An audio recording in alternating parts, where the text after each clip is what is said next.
Greetings, my friends. It is I, Dr. Jimmy, of course. And this is the evening. Actually, it's a bit late at night. It's the night of September 3rd, Sunday, September 3rd, 2017, at about, 11 o'clock at night. I've just been enjoying some lovely tennis, the US Open, but also, earlier this evening, the magnificent 2-hour finale of the third series of Twin Peaks. Will there ever be a fourth series? Probably not, but, and by series I mean season. I'm using the British vernacular to go with my silly accent. Yes. But it is, for American vernacular, the second series, in a way, the second actual Twin Peaks program, but in the British vernacular, series is the same word for season. They just say program when they mean what they call a series over here. So, basically then, regardless, it was quite amazing. Some very important things were resolved, but quite a lot of things remain mysteries to ponder, perhaps for the rest of time, because it's very likely Mr. Lynch won't do another one, if anyone's still alive to do it with, because so much of the cast have passed away. Even since he started making this most recent one, we lost Miguel Ferrer and Catherine Coulson. Is that her name, Coulson? Whatever it is, the lady who played the log lady. And so many others. Even the new sheriff, they used to replace the old sheriff who retired. He's not dead, he retired. But the new sheriff, he died too. Lots of people are dead. The actors, I mean, not the characters. So it's like, good heavens. But I will not spoil anything except to say, Judy. But that's for later, apparently. And hopefully, though, I do recommend it. It'd probably fry your brains. If you're not into that sort of thing, you'll probably say, what the fuck is this shit? But just like those three cowboys in the diner, what the fuck just happened? Yeah, a lot of people feeling that way, I guess. But this video is not about Twin Peaks, although I'd love to see a Twin Peaks haunted house someday. It's never going to happen, but that's like my great dream fantasy. This video is about cocktails and a haunted house we are having. But before that, let's take a look at the t-shirt. This is a brand new one I just got today, a Purge Anarchy shirt, because I didn't have a Purge t-shirt of any sort, and I thought, I really need a Purge t-shirt, because they're doing a Purge Scare Zone this year, and they're going to have Purge in a haunted house too. One of the haunted house that this video is actually about. We'll have a bit of Purge, so absolutely I need this shirt, don't I? So I got that one. Why Anarchy? Because it's right in the middle between Purge and election year. So it sort of represents the whole. There's a cat. I see. Yes. Are you a cat? Yes, you are a cat. That's Lenny. Say hello, Lenny. Lenny wants to jump up there, but the wireframe cat. Can you see that? Yes, the wireframe cat is in the way. She says, that's not a real cat. What's that doing up there? A fucking bastard. Imposter. So she's pissed off. So she's down here now, walking right back past me again. You'll see tail. Here's a tail right there. But enough about Lenny. Yes. Let's continue. Cocktail for the horrors of Blumhouse. Make sure you pronounce that correctly. Horrors. That's 2 syllables. Don't say whores of Blumhouse, because that sounds like something else altogether. Yes, the horrors of Blumhouse was a tricky. Because it's got 3 bits. It's got Purge, right, yeah, Purge. It's got Sinister, yeah, Mr. Boogie, going around perverting your children, getting them all homicidal on you. And then there's Insidious, yes, going into the further and the scary dark. Ooh, yes. So, what do we do to make a cocktail with all 3 elements in one? 3 cocktails. No, not this time. pondered it, and I postulated ideas. I was actually on Twitter the other night talking to some friends of mine, some of whom really like drinking, and some who not so much, but are interested in horror nights. And Jeff Blackman, of all people, I've talked about him once or twice before, not always favourably. Jeff Blackman, I could say some naughty things, but I won't, even though I'm not entirely sober. I've had a gin and tonic already tonight, but some things should never be said. But nevertheless, he gave some suggestions, and they weren't bad, but it wasn't exactly right. So I thought a bit more, and now I got it. But his suggestions are very good, and he suggested apple cider, but I thought about it and came up with something better, sparkling apple cider. So basically, I must credit him for helping me, nevertheless, because I took his ideas and took them one step further. So, because that's a key word in this house, isn't it? So, I must credit Jeff Blackman's assistance, because I came up with most of this, but he came up with a couple of ingredients, especially, you know, the dreaded Jaeger. And that was something I was already thinking about, Bo, but still, he did mention it. So, yes, so thank you for your assistance. So, but it's still pretty much a beast of my own making. And this is my Blumhouse, Horrors of Blumhouse cocktail. So what did I need to do? Well, I decided to make something a little bit different. So I'm using, it's sort of like a champagne cocktail, except it doesn't use champagne. Does that make any sense? But I use the old-fashioned champagne glass. Now, we normally think of flutes, but before they used to put in glasses shaped like this, which nowadays are used for martinis, but I'm going to use it in that respect. But I'm going to use a couple of other things first.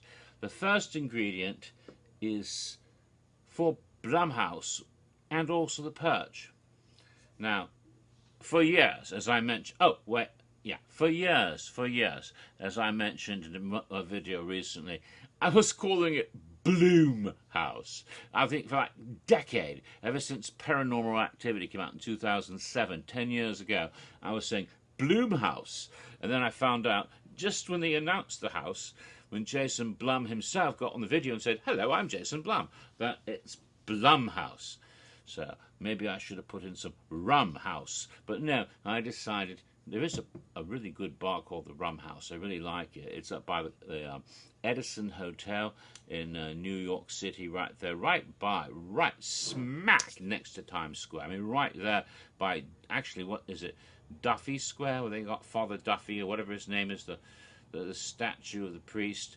And it's right where the tickets booth, right where the tickets booth, you know, for the half-price tickets for Broadway shows. I mean, it's just right on that corner. I mean, right there, across from the Olive Garden in the Renaissance Hotel. Right there next to the W Hotel. You got the W Hotel and you got the Edison right next to it. So it's just right there, smack in the middle of everything. And they got a wonderful bar called the Rum House. Wonderful, wonderful craft cocktails, all sorts of rum. Amazing. Recommend it if you ever get to NYC, go to that bar. But Edison Hotel is where I usually stay when I'm in New York. It's the hotel where they shot. What's the name of the character? Damn it! In The Godfather, you know, the guy, the older guy that was one of the first ones that was killed by the rival gang. God, I wish I can't remember the name of the character. It drives me fucking crazy. Anyway, they lure him to the bar, and stab his hand, and he's impaled on and they strangle him. But he goes in. He goes into the corridor. That's where it is. It's the Edison Hotel where it was shot. So, but I'm getting aside of myself. Of course, Godfather fits in with Horror Nights because they've got all kinds of Godfather references in New York. The Genco, which is now the Film Vault, but it has a Genco sign there, which was the front for the Corleone family. And then, of course, the Louis Italian restaurant where Michael shot the other guys. So you've got lots of Godfather shit in the park anyway, right there where they have Horror Night stuff going on. So, but Blumhouse, which I thought was Blumhouse for years and years. So I needed something that would fit in with the whole idea of Blumhouse, and I decided to use Blum gin, or rather Bloom gin. Bloom gin comes from England. It's a London dry gin. Very nice. A nice lady named Joanne Moore created this. Gin, as you know, uses various, it has to have juniper berries, or that's not gin, but all sorts of other botanicals, various herbs and flowers and fruits and whatever are used to create the different flavors of gin. There's like certain types of tree, I mean, sometimes it's tree bark and all kinds of crap. But for this, she picked a distinctly floral gin. And using such unusual botanicals you don't normally find in gins, like honeysuckle blossoms and chamomile blossoms. And it creates this, also some grapefruit, or rather Chinese grapefruit, or pomelo. All very fantastic. And it's a very unusual gin. You can see on the side it shows some of the blossoms they used to create it, plus the pomelo, with a sort of citrus but distinctly floral notes. It is a very floral liquor, and also labeled as blue, and it's called Bloom. And blue flowers are a very significant part of the Purge, correct? The little blue flowers are like a symbol of the new founding fathers, whatever. Whenever you want to support the Purge, you put out the blue flowers, right?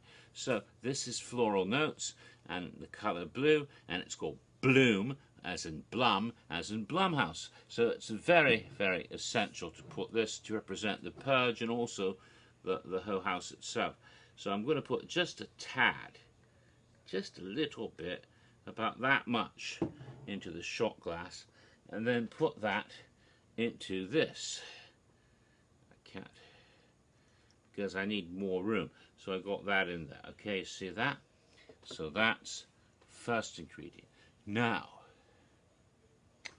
something insidious. And I already thought of this, but, you know, my friend, sort of friend, I've never met him, but I've only seen him on the internet, and he seems okay on the internet, and we have some things we do to, well, I can't talk about that. Anyway, but Jeff did suggest this particular beverage, and I'd already thought about it, Jägermeister, because it means master hunter. And what are some of those demons in the Insidious if they're not hunters preying on things, people, and quite masters at their art of predation?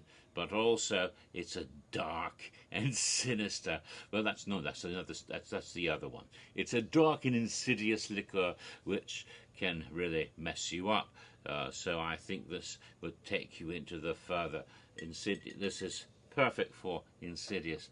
And again, I want to just do a wee bit, not even as much as that. That's it, right here. Just a wee bit of the Jaeger, which I have stored in my refrigerator. Put that in. So I add that in. So now I've got the Bloom, and all I'm going to do to stir it is to do this sort of action. Because Jaeger is very potent, and I don't want it to overpower everything else. Now, Sinister, and that's the key to the whole cocktail, because Sinister is about Bagul, and Bagul is a demon that seduces little innocent kids, preys on innocence. So we need something more innocent, something that can lure sweet little children. So I need something sweet, and so I decided I need a little bit of a sickly sweet syrup. This is one of my favorites, Le Sirop de Monin raspberry. Well, in France it would be framboise, but it's actually, in spite of the Frenchy label they put on it, the stuff is made right here in the USA. In fact, in Clearwater, Florida. That's not far from here, but it's just a little bit, just a wee bit, and a wee tiny drop. of that raspberry syrup. Don't want too much in it, but it gives a little sweet edge to it. And I'll top off the whole thing with the most amazing thing, and not champagne, that made a champagne glass, and not apple cider as Jeff suggested, but Martinelli's sparkling apple cider. I'll take that. I need to open it. It also was nicely refrigerated.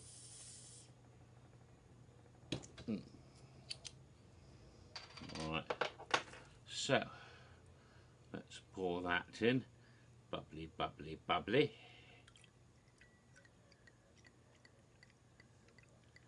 And then we just put it down. Bubbly, bubbly, bubbly, bubbly, all to the top of the brim. Put this. Sorry.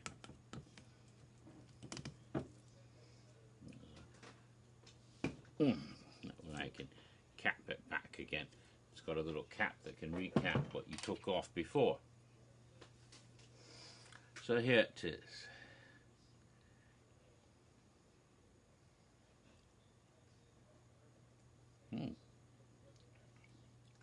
Here's the cocktail for the horrors of Blumhouse. It's got the sparkling apple cider and the Bloom gin, just a dash of the raspberry syrup, and Jägermeister.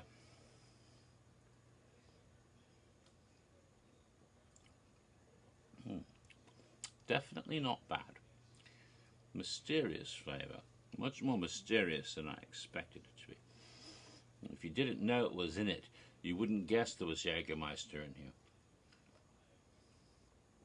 You'd taste the raspberry, and you might even taste the gin, but you might not figure out what kind of liquor it was, because it doesn't quite taste like every other gin in the world. It's got the floral notes, so you can taste the floral notes in the fruit, the citrus, a little bit of citrus, and then of course the apple flavour is very strong because there's so much apple cider. And you know, it has a real good autumnal Halloweeny flavour because of the apple cider, because of course that's a distinctly Halloween flavour. Apples, like bobbing for apples, apples with razor blades in them.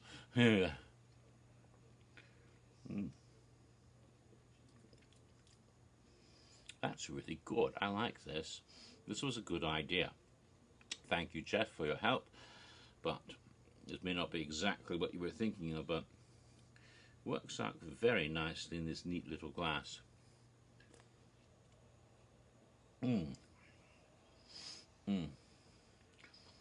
By the way, the glass I got for free when I got a bottle of brandy, I see it's got the little symbol, Napoleon or somebody. It was the idea, that was back Christmas last time I got a gift one, and the idea was that you put some brandy and champagne together to make a sort of champagne cocktail with champagne cognac, which is made from the same sort of grape, which is a good cocktail too, although I've never tried it. So that was the idea of these particular glasses. But they work very well for, they work good for martinis or any sort of thing, really. These are the original champagne glasses, which the martini glass is a evolution from. They were originally meant to be champagne glasses, but now I think of them as martini glasses. But the idea was it's supposed to be shaped like a woman's breasts, actually. Supposedly the pointy martini glasses were shaped like Marie Antoinette's breast, but I don't know how accurate that is. That is very good, actually. Now, a couple of things I wanted to touch on before I left off this video. In the previous videos that I made earlier this week about upcoming Horror Nights events in Singapore and Orlando, there were some errors and omissions, and I wanted to rectify them now, even though this is a strange place to do that. First of all, I assume people watch all my videos, but Obviously, some people only watch the cocktail videos, and some people only watch the history, and some only watch the updates, and some only watch them if the cat shows up. Well, never know. But anyway, I'm going to refer to the last two videos I made, and the one where I was talking about Insidious, and then touched on Singapore at the end of it, I made an omission. You see, there's a bit more happening in the scare zone construction that I mentioned. I talked about the two scare zones, Pilgrimage of Sin and Happy Death Days, but I forgot to mention the whole zombie laser tag thing that's going on, because a zombie laser tag game is not going to be played in a warehouse or someplace. It's out in the streets. In fact, it's going to be in Sting Alley, in Singapore's version of Sting Alley, which is also called Sting Alley. So, and they're setting up for the laser tag right there. So it's going to be an outdoor interactive game. You can almost call it an interactive scare zone. With an upcharge. So it's like, hey, it's like Repository, but it's Repository scare zone with zombies trying to eat you and you have to shoot them with a gun. Not exactly, but sort of. I would love to have some sort of zombie laser tag here in Orlando. As tired as we all are as zombies, would it be fun to shoot the fuckers from one? You know, it's like, yeah. So yeah, so that's what I forgot to mention, is that they've actually set up, like, you know, building little sets and places to be chased by zombies and chase them and shoot at them from behind barricades and all that kind of stuff. So that's going on right now. And again, you can find this at dejiki.com,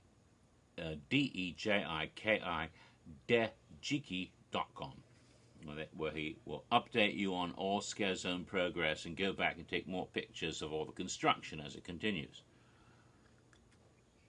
as he's done for the event in Singapore for the past 7 years. So I applaud Mr. Nicholas Yao Dejiki, who is our maven for Singapore. Now, getting back to the other one, the errors. In the most recent video before this, the one where I announced Blumhouse and the original houses, all of that, where I talked about the announcements and all of that, and about some other stuff about Scare Zone Festival Deadliest information that come up. And you must excuse me, because I did have a very large gin and tonic before I even started this, and so I'm getting a little schlocked. Not that that's a bad thing, but as a result, I may get silly before this is done, or forget things. But there was an error in that video. I talked about the map that I had seen on the internet, and I thought it was all fan created, and I mentioned I'm not sure if these are the correct locations, and this idea that the entrances for both sprung tents will both be in the World Expo area by Men in Black. I mean, how are they going to pull that off? I thought that was, you know, maybe something people, you know, thought and made a fan-made, because there's so many freaking fan-made maps. Although my favorite is Shelby Denham's recently fan-made map showing where all the drinking locations are going to be for Horror Nights, all the little outside portable bars and the permanent bars like Finnegan's, or the one over by Alcatraz, or what's the other one, Duff Gardens, all of that sort of places. So that looks wonderful, and that's really important. The best, most important map of all, the drinking map. And I hope she makes a t-shirt out of it, because that would be awesome.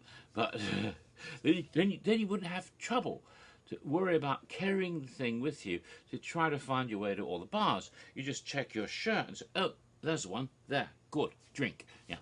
Very, very, very useful. Very, very useful. I hope she does it. Well, getting back to the error. I had presumed this was not an official map, but I was wrong, and I was informed by some lovely people who gave comments in my previous video saying the official map is located on the website under About, and sure enough it was. And it's, oh, so that is official, so that is where all the house locations will be. So what they've been saying is correct. So Dead Waters is in a soundstage, not in the not parade building. Ash vs. Evil Dead is in the parade building. Okay, I see that. All right, that's fine. But gee willikers, how are they going to manage this whole queue area nonsense by putting those two queues over there and leaving... anyway, whatever. But, amusingly enough, they made an error. A glaring error on the official map, which is currently on the website. Unless they've fixed it lately. Haven't gone back to look, but they certainly made an error. And it's not about where anything is located, but one of the shows is listed as, the one on the main stage, the middle of the park, is listed as Academy of Villains House of Fear. And that was the name of the show they did last year. They just pulled up an old map. They changed the haunted houses and scare zones and did a little fixing, editing. But they didn't change the name of the Academy of Villains show from the year before. Ooh, they just left it as House of Fear. It's not going to be House of Fear this year. It's a totally new show called Afterlife, which is themed, obviously, from the picture we saw of them with the Scully makeups. It's going to be themed to the Who Festival, the Deadliest, Reaper, Blood and Bone, all that sort of thing. Not themed to Shady Brook Asylum like last year's show. So they should go back and fix that map so it says Academy of Villains Afterlife instead of Academy of Villains House of Fear. That's knitting pics. Strike that, reverse it. But nevertheless, it is the official map, even though they fucked it up already with one error. Oh, other thing I just heard.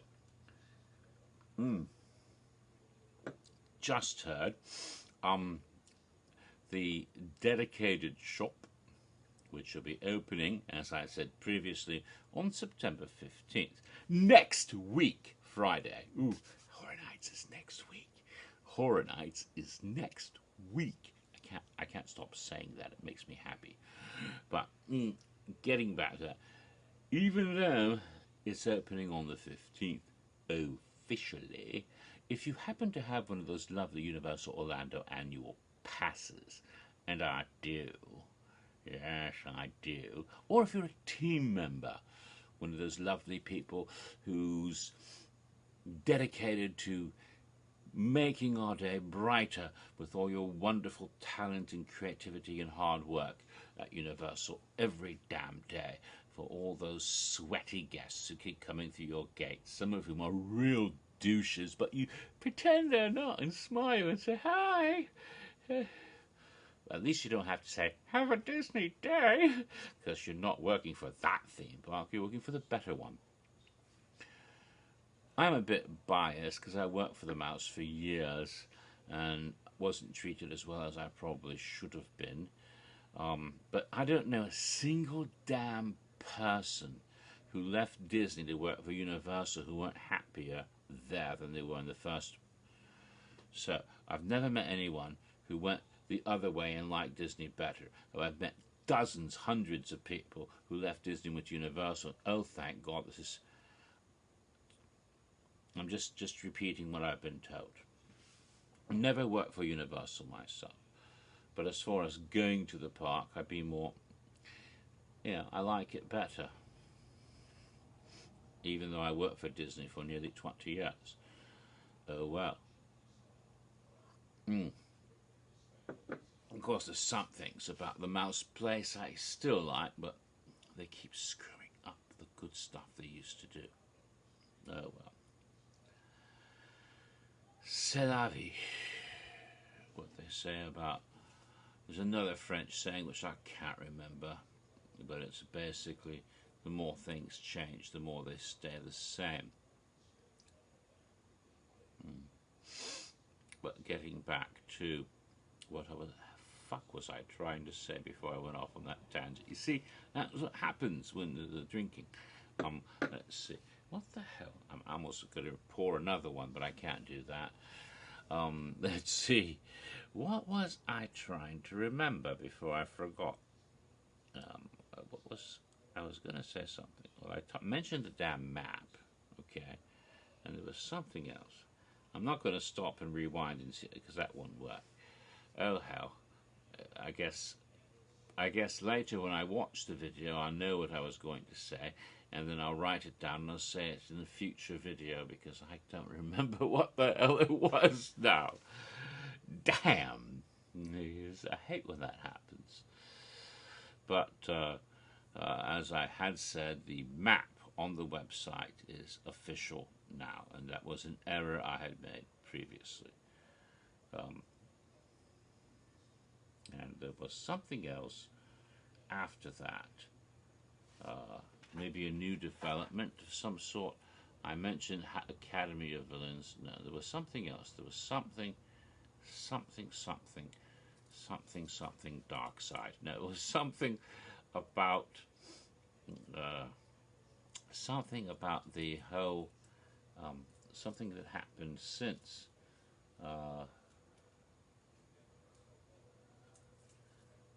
the last time. A minor little development, some little thing that I wanted to bring up. I can't remember what it was. Gosh darn.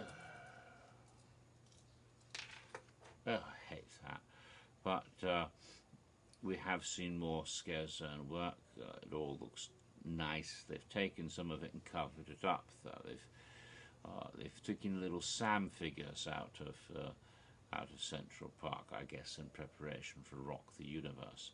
But they've brought in some other stuff. Vehicles have little figures in them that are covered up, that kind of stuff. And so it should become quite lovely on Blood Day after Rock the Universe is over and everything gets gory in the scare zones. That wasn't it either. I can't stand not remembering something I was going to say. Damn it. Oh well. I'll probably at some point remember what it was and I'll have to bring it up in another video in the future. Oh, here's something I need to... Oh, I don't have my iPhone. No, I don't need to do that now anyway. That's for another video. I can be really forgetful sometimes, but anyway, I guess that's it then. No need to keep going on. It's been 32 minutes already. Gosh, that's what happens. Basically, in the past 15 minutes, I've just been rambling on trying to remember something I can't remember. Silly of me. All right, so essentially, that is my 5th cocktail for Halloween Horror Nights Haunted Houses this year. The Horrors of Blumhouse. It was quite good, actually. I'm kind of proud of that one. And again, I thank Jeff for his suggestions. There are 4 remaining house cocktails I need to do. These are for the original houses. These are for Dead Waters and the Fallen and Scarecrow, the Repping, and the last one is Hive. Not necessarily in that order. Once I figure out what to put into those drinks, it's entirely possible as we get closer and closer to Horror Nights, as it's only next week now, that I might make some of these on site, maybe, although they may not have the right ingredients. I've been invited by some people to go to the hotel room at Cabana Bay and make a cocktail there, and they have all sorts of ingredients. It might be fun. Also, at some point after I do the houses, there'll be scare zone cocktails as well, and I have some ideas about some of those already. I have to figure out the remaining, therefore, 9 cocktails at least. Damn, 9 more cocktails? Yes, 4 more haunted houses, 5 scare zones, and maybe one for a roaming horde. I don't know. We'll figure that out later. Maybe someday I'll make a rat lady cocktail, just in memoriam. Who knows? I have no idea. But that's the Horrors of Blumhouse. And of course, eventually, I'll be doing, probably before the week is over, my 11th video on the history of Halloween Horror Nights 25. This video is already going over 34 minutes. I better cut it off now. So until then, sweet dreams. And remember, don't drink if you're under 21, and always drink responsibly. And if you don't drink responsibly, don't get caught.